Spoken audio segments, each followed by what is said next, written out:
бүгінгі күні Мақат ауданындағы күндізгі болу бөлімшесі мүгедектігі бар балаларды оңалту орталығы, яғни осыған NCC компаниясынан спорт алаңы беріліп жатыр. Бұл спорт алаңы балаларды көктемгі, күзгі уақытта, жазғы уақыттарда ойнатуға және де балаларға іштен гөрі далада спорт алаңында ЛФК жұмыстарын жасауға үлкен мүмкіндік.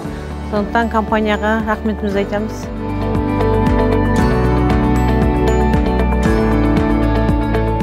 Бүгін Мақат ауданы Дауыстар кентінде орналасқан аудандық оңалту орталығында NCC компаниясының демеушілік және қайырымдылық бағдарламасы аясында балдарға арналған спорт алаңын тапсырып отырмыз.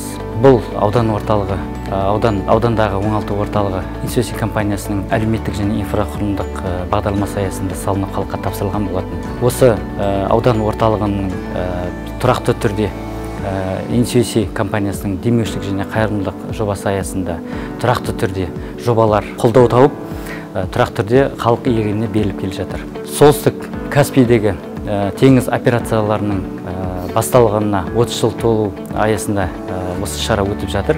NCC компаниясы Мақат ауданымен бірлесе, ары қарай да әлеуметтік жобаларын жалғастырады деген сенімдеміз.